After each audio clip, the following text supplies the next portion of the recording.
আসসালামু আলাইকুম রহমতুল্লাহি ওবরকাতুহ। সম্মানিত দর্শক, 2026 সনের ফেব্রুয়ারি মাসের প্রথম অংশে, অর্ধাংশে, মাঝামাঝি সময় জাতীয় সংসদ নির্বাচন হবে, এরকম একটি আশার আলো নিয়ে বিএনপি মহলে নিদারুণ উচ্ছ্বাস এবং বিএনপি যারা প্রতিপক্ষ তাদের মধ্যে নিদারুণ ক্ষোভ আর জনগণের আশা আকাঙ্ক্ষা, এটা নিয়ে সন্দেহের দোলাচল। আসলে কি 2026 সনের ফেব্রুয়ারি মাসে নির্বাচন হতে যাচ্ছে? নির্বাচন কি হবে? হওয়া কি সম্ভব? ডক্টর মোহাম্মদ ইউনূস কি তার কথা রাখবেন, কিংবা তিনি কি কথা রাখতে পারবেন, কিংবা নির্বাচন কমিশন এই সময়ের মধ্যে নির্বাচন করতে পারবে? জনগণ কি ভোট দিতে আসবে? যদি আসে তাহলে সেক্ষেত্রে কারা কারা এই নির্বাচনে অংশগ্রহণ করবেন, কোন কোন রাজনৈতিক দলগুলো, আওয়ামী লীগের অবস্থা কি হবে? এরকম অসংখ্য বিষয় নিয়ে পথে ঘাটে মাঠে আলোচনা হচ্ছে, সমালোচনা হচ্ছে। আর তারই প্রেক্ষিতে আজকের যে বিষয়বস্তু, সেই বিষয়বস্তুতে একেবারে কোনো রকম খোলামেলা, মানে কোনো রকম রাগঢাক না করে খোলামেলা যে কথাটি আমি বলতে চাই সেটা হলো, আমার যতটুকু বোধ রয়েছে, অনুভূতি রয়েছে, যতটুকু বুদ্ধি রয়েছে, কিংবা এই রাজনীতি নিয়ে সেই বলতে গেলে আমার জীবনের যতটুকু ক্ষুদ্র অভিজ্ঞতা রয়েছে, আমার কাছে মনে হচ্ছে না যে 2026 সনের ফেব্রুয়ারি মাসে একটা নির্বাচন হবে। কেন হবে না, এই বিষয়গুলো আমি ইন ডিটেলস আপনাদেরকে বলার চেষ্টা করব। প্রথমত, যদি ধরেন আপনি সরকারের কথাবার্তা, এ যাবৎকালে সরকার একটা কথা বলেছে এবং সেই কথাটি বাস্তবায়িত হয়েছে, অথবা সরকারের প্রতি বিশ্বাস স্থাপন করে জনগণ এখন পর্যন্ত কোনো সুফল পেয়েছে দেখিনি। তো প্রাথমিকভাবে একটা মানুষের সবচেয়ে বড় পরিচয় হলো তার জবান। যারা জবান ঠিক রাখতে পারেন, পৃথিবী তাদের জন্য ঠিক। আপনার যত গুণাবলী থাকুক, আপনার যত অর্থবিত্ত ধন সম্পদ থাকুক, পদ পদবী থাকুক, কিন্তু আপনার জবান ঠিক নেই, রাজা কথা দিয়ে কথা রাখে না, প্রজারা কখনো সেই রাজাকে বিশ্বাস করেন না, সম্মান করেন না। রাজা হয়তো মহাপণ্ডিত, রাজা হয়তো খুব সুশাসক, ন্যায় বিচারক, অনেক কিছু, কিন্তু কথা দিয়ে কথা রাখেন না।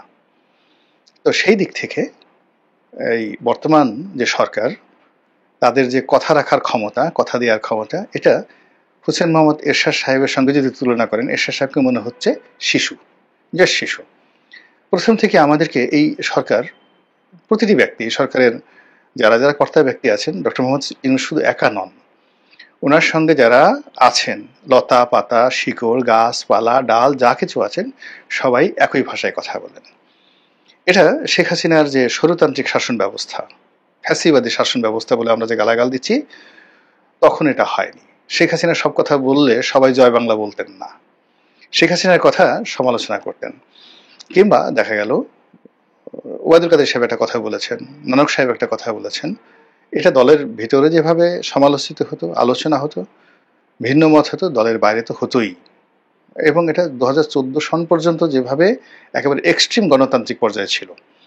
আবার 2025 সনে যখন পতন হলো, সেই সময়টাতে কিন্তু দলের ভিতরে বাইরে কথাবার্তা হতো যে এটা নেত্রী ঠিক করছেন না, এটা হচ্ছে না। নেত্রীর সামনেই অনেক আলোচনা করতেন, এবং তিনি যে সংবাদ সম্মেলনগুলো করতেন, ওখানে সবাই তেল মারতেন, নট লাইক দ্যাট।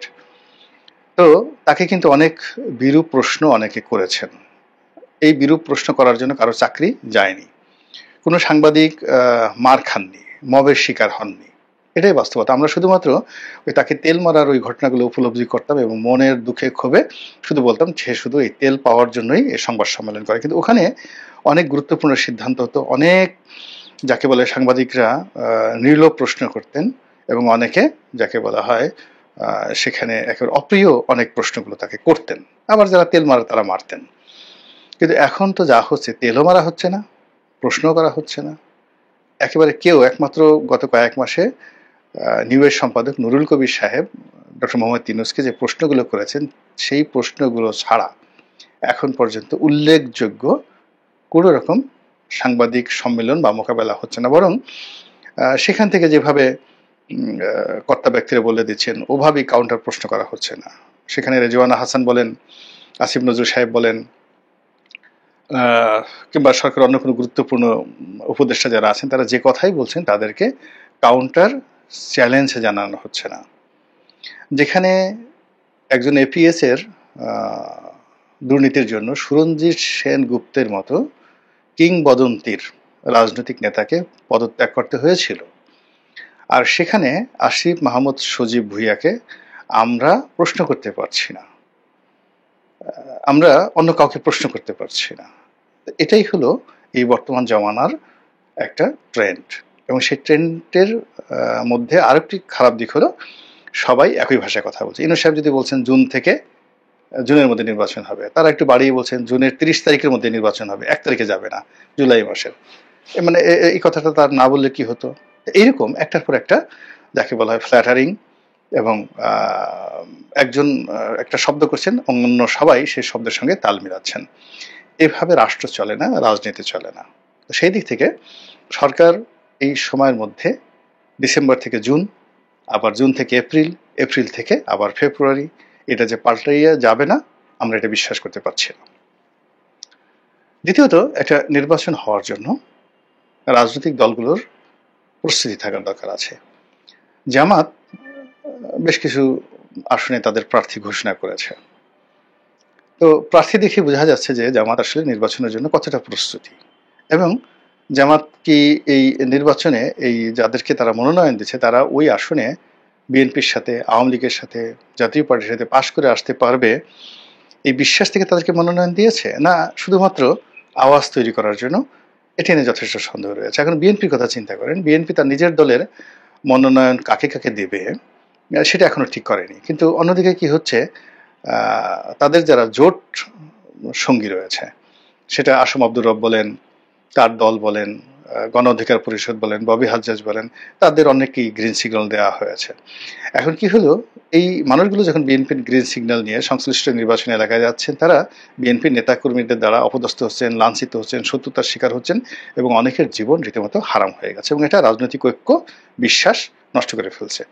বিএনপি বন্ধু হারাচ্ছে, মারাত্মকভাবে বন্ধু হারাচ্ছে, এবং তার দলের যে সকল ডেডিকেটেড লোকজন ছিল যারা বিএনপির বিপদের সময় বিএনপিকে মন প্রাণ দিয়ে সেবা করেছে, বিএনপির জন্য ঝুঁকি নিয়েছে, বিএনপির জন্য সব কিছু শেষ করে দিয়েছে, এই মানুষগুলোকে পা ধরেও বিএনপি আনতে পারবে না, সামনেই আনতে পারবে না, যাদের ন্যূনতম লজ্জাবোধ আছে, মান সম্মান বোধ আছে, আত্মমর্যাদা বোধ আছে, সেই মানুষগুলো যারা সরাসরি বিএনপি করেন না কিন্তু বিএনপির দুঃসময় যারা ছিলেন একেবারে ভ্যানগার্ডের মতো, সেই মানুষগুলো গত 10 মাসে বিএনপির দ্বারা এত অবন্ধুসুলভ ব্যবহার তারা পেয়েছেন, তারা আর বিএনপির জন্য আগামীতে কথার ভান্ডার নিয়ে, লেখার ভান্ডার নিয়ে, যুক্তি নিয়ে, তথ্য নিয়ে, সবকিছু নিয়ে বিএনপির পক্ষে ওকালতি করবে এরকম পরিস্থিতি, এরকম বেকুব এখন আর বাংলাদেশে কাউকে দেখা যাচ্ছে না। দ্বিতীয়ত, বিএনপি যারা একেবারে ডেডিকেটেড তারাও দলকে বিশ্বাস করতে পারছেন না সব জায়গাতে। যেমন আপনি হাবিবুর রহমান হাবিবের কথা বলি, এখন তার নির্বাচনী এলাকায় বিএনপির নেতাকর্মীদের যে দেখলাম, মানে তাকে নিয়ে, সে আওয়ামী লীগ থেকে এসেছে, এখানে আওয়ামী লীগকে পুনর্বাসিত করছে, এই সমস্ত কথাবার্তা যে বলা হচ্ছে, এই কথা শোনার পরে হাবিবুর রহমান হাবিব সাহেবের আত্মহত্যা করা উচিত। এর কারণ হলো বিএনপিতে আসার পর তিনি এই দলটি করার জন্য যে জুলুম ভোগ করেছেন, অত্যাচার ভোগ করেছেন, যে ঝুঁকি নিয়েছেন, তার 100 ভাগের 1 ভাগ ঝুঁকি যদি তিনি আওয়ামী লীগে থাকা অবস্থায় নিতেন, তাহলে তিনি পূর্ণ একেবারে স্বরাষ্ট্রমন্ত্রী আসাদুজ্জামান খান কামালের চেয়ে বড় একটা মন্ত্রী হতে পারতেন। তার সেই গ্রহণযোগ্যতা আওয়ামী লীগের মধ্যে ছিল, কিন্তু সেগুলো ত্যাগ করে তিনি বিএনপিতে এসেছেন, এবং বিএনপিতে এসে আমার নেতা তারেক রহমান, আমার নেত্রী বেগম খালেদা জিয়ার জন্য তিনি কিডনি দিবেন, তার জন্য কলিজা দিবেন, এবং বাংলাদেশে এই হাইকোর্টে দাঁড়িয়ে কেউ পারেনি, একমাত্র সে বলছে যে আমি যেটা বলেছি, এবং এই জন্য সে 6 মাস জেল কেটে এসেছে। এখন সেই মানুষকে বলছে ছাত্রলীগ থেকে এসেছে। তো এর ফলে কি হলো, আপনি বুঝতে পারেন যে বিএনপির রিদমটা কোন পর্যায়ে নেমে গেছে। বিএনপির ফজলুর রহমান সাহেব ছাত্রলীগের সভাপতি ছিলেন, শেখ হাসিনা যাকে সম্মান করতেন, যাকে সরাসরি মন্ত্রী বানানোর জন্য, আমি সাক্ষ্য দিচ্ছি, শেখ হাসিনা তাকে সরাসরি মন্ত্রী বানানোর জন্য অফার দিয়েছেন গণভবনে ডেকে নিয়ে। সেই অফার তিনি প্রত্যাখ্যান করে তিনি চলে এসেছেন বিএনপিতে, এবং এখন পর্যন্ত বিএনপির জন্য যে ঝুঁকি নিয়ে কাজ করছে, তাকে এখন বিএনপির অনেক লোক ফজু পাগলা, অনেক লোক ফজা, অনেক লোক তাকে বিএনপি থেকে পদত্যাগ করতে হবে, এই লোক বিএনপির জন্য আপদ বালা, এই সমস্ত কথাবার্তা বলছে। এইভাবে ইভেন জয়নাল আবেদিন ফারুক, কোন আমলের 60-এর দশকে ছাত্রলীগ করতেন, তাকেও তার প্রতিপক্ষ সমালোচনা করে, আরে একসময় ছাত্রলীগ করতো, আওয়ামী লীগ করতো, ওদের মধ্যে আওয়ামী বীজ রয়ে গেছে। এখন জয়নাল আবেদিন ফারুক সাহেবের মতো মানুষ, তাকেও এই বিএনপির কট্টরপন্থী যারা লোকজন আছে তারা ছাড় দিচ্ছেন না। আর মির্জা ফখরুল সাহেবকে নিয়ে তো যে ট্রল হচ্ছে, তাকে নিয়ে, তার ভাইকে নিয়ে, তার পরিবারকে নিয়ে যে সমস্ত কথাবার্তা হচ্ছে, সালাউদ্দিন সাহেবকে নিয়ে যে সমস্ত কথাবার্তা হচ্ছে, এগুলো শোনা যায় না। যে সালাউদ্দিন সাহেব এই বিএনপির জন্য জীবনটা শেষ করে দিয়েছেন, এত লেখাপড়া একজন মানুষ, টু দি পয়েন্ট। বিএনপিতে এই মুহূর্তে তার মতো লেখাপড়া জানা মানুষ খুব অল্প আছে, খুব অল্প আছে। তাকে নিয়ে যে সমস্ত কথাবার্তা হচ্ছে, গয়েশ্বর বাবুকে বলা হচ্ছে রয়ের দালাল। একটা লোক হিন্দু হয়েছে, হিন্দু হলে তাকে র হতে হবে, ভারতের দালাল হতে হবে। এই যে বিএনপির মধ্যে যে রসায়নগুলো শুরু হয়েছে এই গত 10 মাসে, যেটি বিএনপির বিপদের সময় ছিল না, এটা বিএনপি সামাল দিতে পারেনি। এই অবস্থায় বিএনপি ইলেকশন করবে কিভাবে? How it's possible? সম্ভব না। বিএনপিকে তো এই একটা পরিবর্তিত পরিস্থিতি অর্গানাইজ হয়ে মিছিল, মিটিং, সমাবেশ, সংগঠন, কমিটি সব মিলিয়ে এই কাজ করতে হবে। এখানে বিএনপির একটা গ্রুপই আছে যারা কমিটি বিক্রি করে গত 15 বছরে শত শত কোটি টাকা এসপার ওসপার করেছে, এবং তাদেরকে নিয়ে, এবং তাদের সাথে বিএনপির একটা সিন্ডিকেট নিয়ে, সেটা ছাত্রদল হোক, যুবদল হোক, কিংবা বিএনপির মূল কমিটি হোক, এই কমিটির বিক্রির একটা সিন্ডিকেট নিয়ে বিএনপির যে বদনাম আসছে, সেই গ্রুপটা তো এখনো সক্রিয়। এই শক্তিমত্তা নিয়ে বিএনপি কিভাবে নির্বাচন করবে আপনারাই বলেন। তারপর যদি ধরেন যে যেখানে লোকজন এখন এতটা আনরুলি হয়ে গেছে, লোকজনের মনে ভয় নেই, তারা সেনাবাহিনীর সঙ্গে ধাক্কাধাক্কি করছে।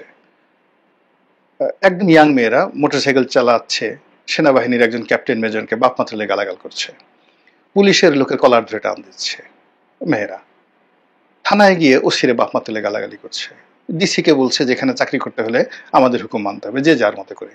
এই প্রশাসন ভোটের দিন ম্যাজিস্ট্রেট পাওয়ার দেখাবে, সিল পিটানো বন্ধ করবে, আর এই প্রশাসনের কথা মতো বা প্রশাসনের এই অবস্থা দেখে তারা নিশ্চিন্তে নির্ভাবনায় এসে ভোট কেন্দ্রে এসে তার পছন্দের প্রার্থীকে ভোট করে দেবে। এটা একেবারে অসম্ভব বিষয়। কল্পনাকেও হার মানাবে, অনেক কল্পনাকেও হার মানাবে। সেই ঘটনা কিন্তু বাংলাদেশে এখন ঘটছে।